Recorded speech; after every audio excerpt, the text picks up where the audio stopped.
Welcome back to another reading and correcting with me, Kindar, the Tiger Writes, and Ty, the Tiger Supervisor.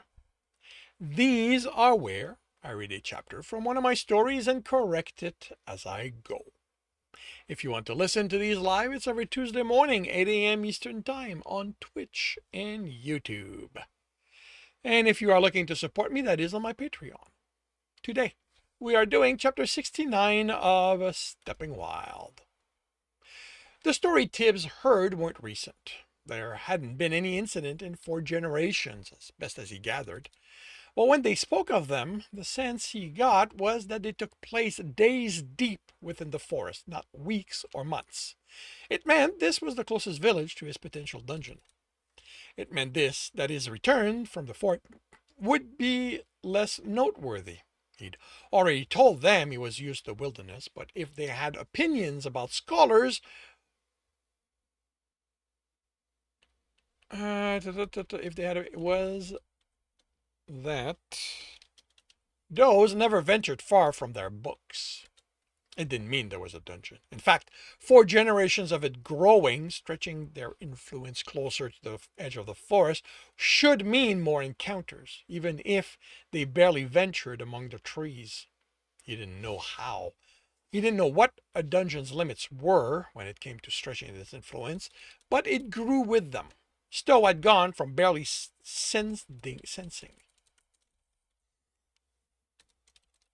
sensing the bottom of the stairs leading to his door, to sensing nearly the entirety of the gathering field by the time he opened this fourth floor, and that had been no more than 3 years. Was it possible for the dungeon not to stretch its influence?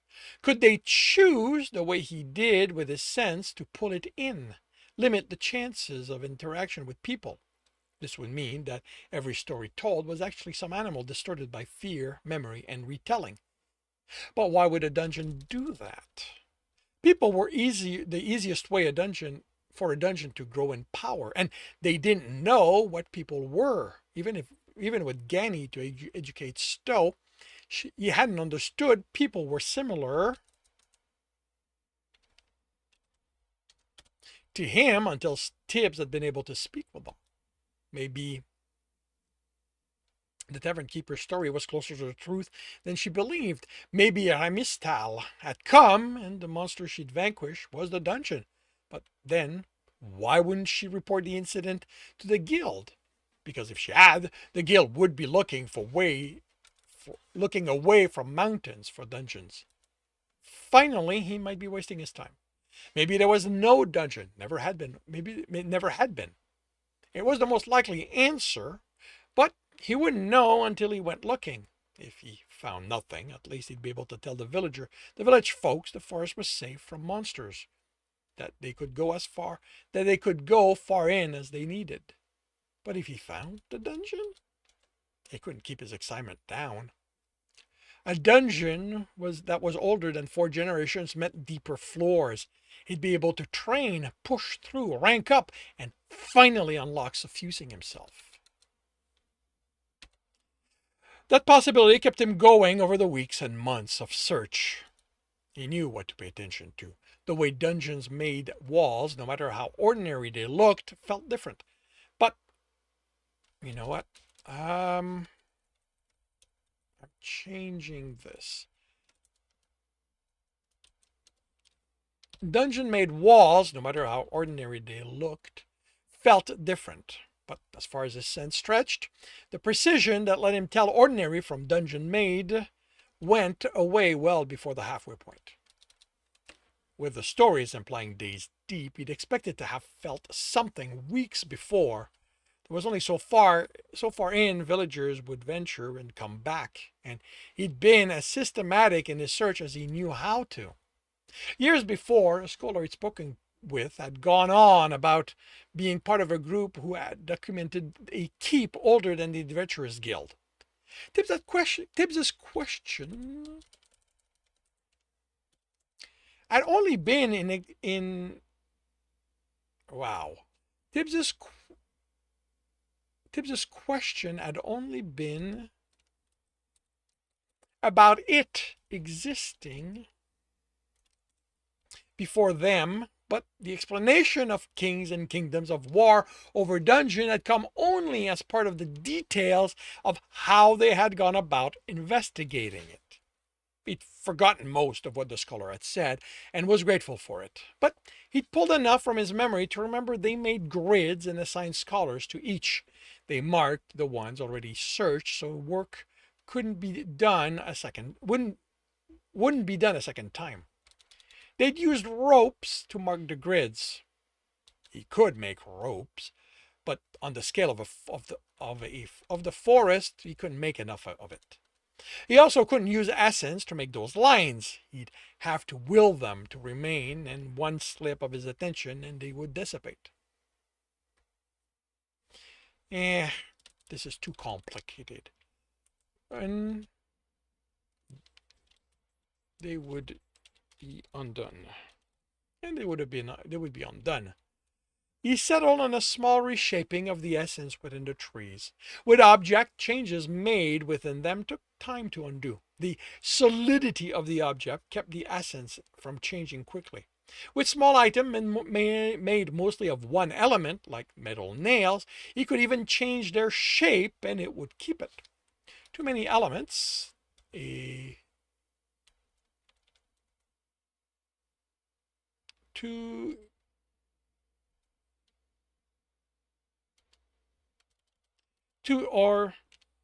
or to even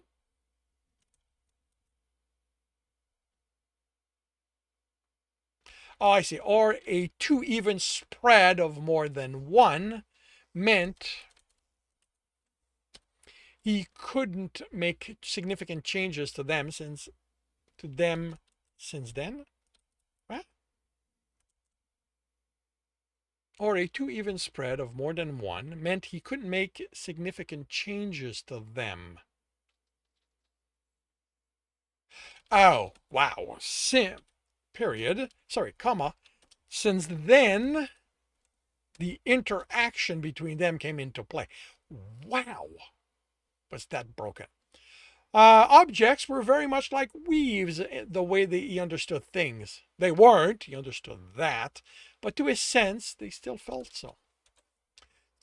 Trees were composed of multiple elements, but wood was the main one, and deep at their core, it was almost the only element there, with the others around them. Changing the density of that part in the form of an arrow pointing in the direction he was moving stayed. It would go away in time, but hopefully by then he'd have found or confirmed the dungeon didn't exist. So he walked, sensed, and made changes to the essence in the trees to make his grid. He kept them as close to sunrise and sunset ward as he could, walking for 3 days before turning zenith and nadir for 3 more days of walking and then another turn. 3 more days and yet more turn and walking to close the square. Then he searched it. He returned to the village every 9 days for supplies, he told them, but mainly so they wouldn't believe the scholar had died when he was too deep to make his regular return. In the end, it took him 3 weeks to search that first square and had realized this wouldn't be quick. Tibs swam to the surface of the lake and floated there, the sky darkening. How did Scholar do this? Months without finding anything. How often had he contemplated quitting already? He missed the roofs, his uninterrupted run, locked windows, safe that challenged him. The loot they contained. He laughed. Jekyll would never let him forget if Tibs knew. But Tibs missed the loot he got from cracking a noble safe. He swam the length of the lake, then exited and readied himself for sleep.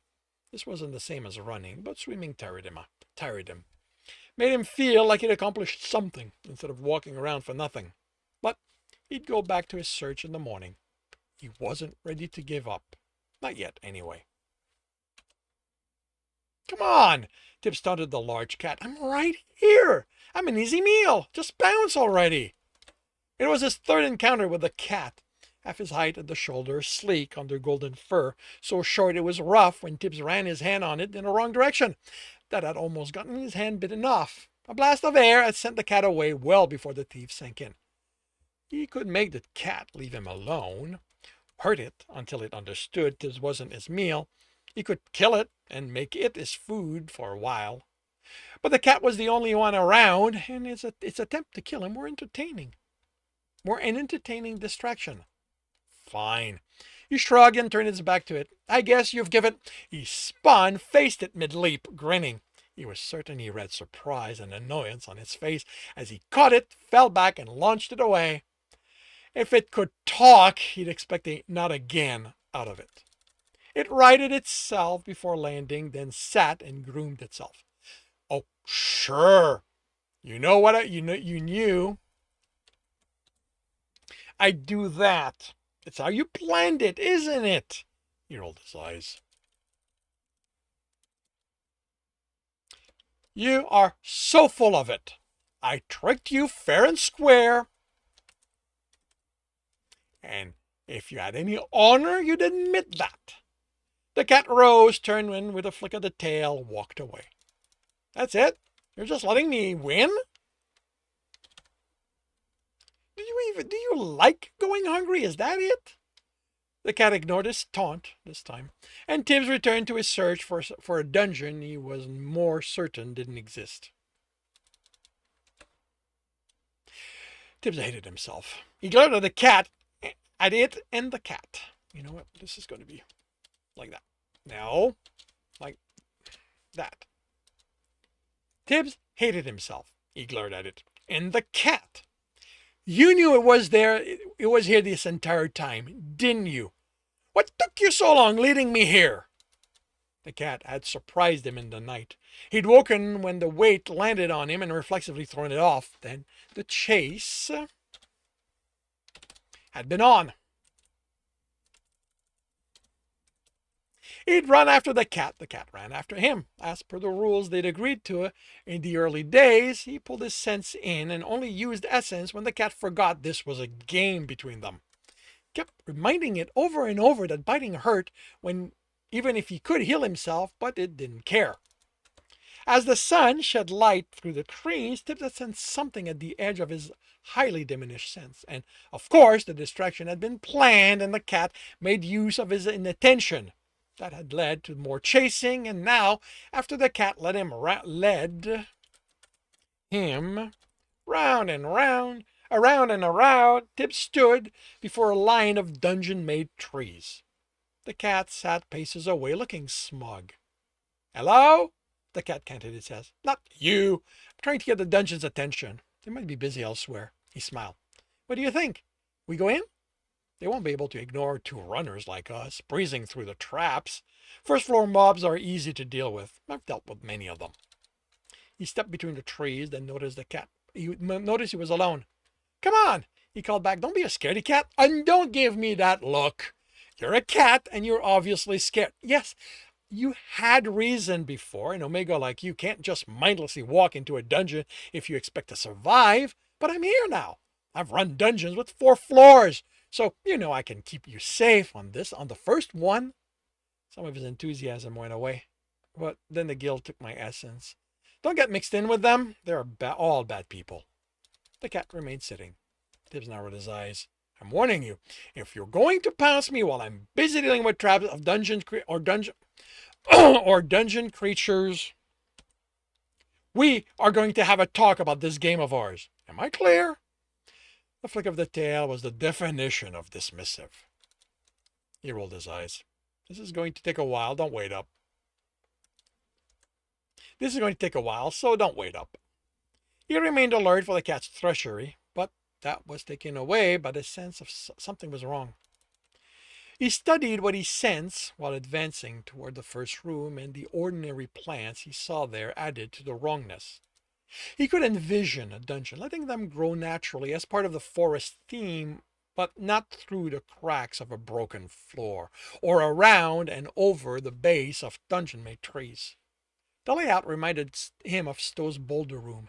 Runners would have to move around the trees while creatures attacked. This was more complicated because the height of the trees meant archers and sorcerers wouldn't be able to help. Instead of a corridor, another room waited for him once he exited the first one.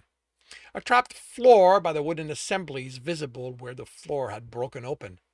The third room was more spacious, but with nothing in it. A fight would take place there. The lack of an exit meant this was the boss room. Defeating the boss creature would reveal the loot chests and open the exit. If the second floor was completed, he didn't see one, but he sensed the corridors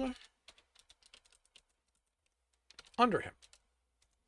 Instead of a stairwell, he sensed a hole in the ground at the back of the room. Couldn't see a way to uncover it, so he undid the wood and earth essence, revealing a ladder. He couldn't deny what the rest hinted at. If it was alive, the dungeon would have fought him for control of the essence. The dungeon had brought the theme of the forest down, but made the trees out of earth. And something had happened here. They were shredded. Deep gouges in the wall that nagged at him enough, he proceeded with care, sword in hand and shield on the other arm. All he sensed were ordinary animals scurrying about, but those gouges had been made by something big, and the room of earthly bramble had been destroyed by something crashing through. The incongruity struck him then. The first floor had no indication, had no destruction, only evidence that time had moved on without the dungeon to maintain it. Whatever had done this had made it down without the dungeon noticing it, or had been allowed down to this floor. He couldn't sense a third floor. What did you do? He whispered, the understanding of what had caused the damage making him shudder. What could a dungeon, so far from anything, do that would bring one of them to enact punishment? He found the dungeon score room by the destroyed wall.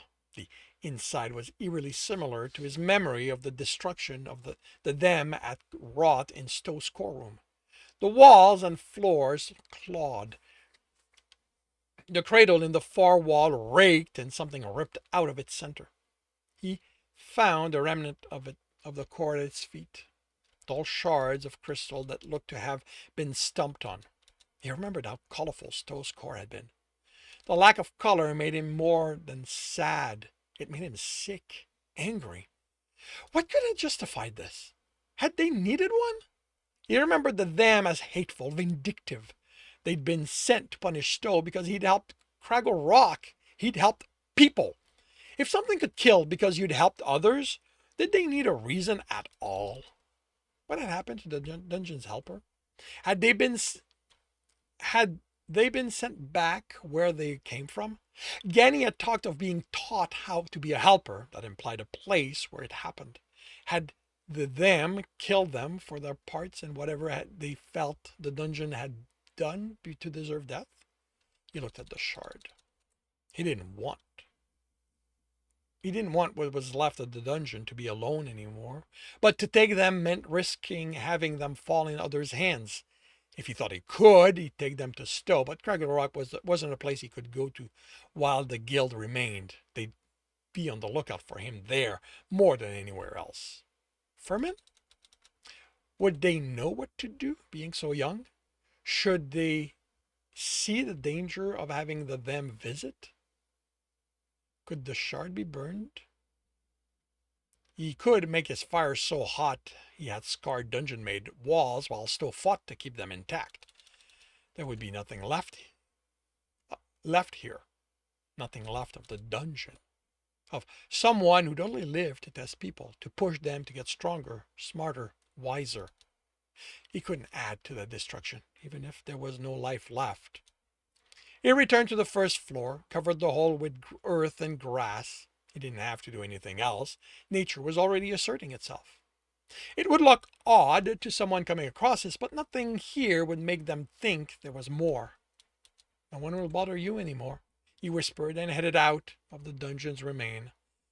The cat looked up from where it was sunning itself. You don't have to worry. I'm leaving. He was confident the expression was about time. Then they laid their head back down. It was fun, he called as he headed away. And this concludes chapter 69 of Stepping Wild. If you are enjoying this, please leave a like. If you want to know when the next chapter will be up, subscribe and hit the bell. If you want to read this story, it is available for free on Royal Road. If you want to read ahead of that and support me in the process, that is on my Patreon, where you can get about 20 chapters ahead. Sorry, not Patreon, Ream Story. Yeah. And if you want to listen to these live, it's every Tuesday morning, 8 a.m. Eastern Time, on Twitch and YouTube. Links are in the notes, and with that, I shall wish you a good day.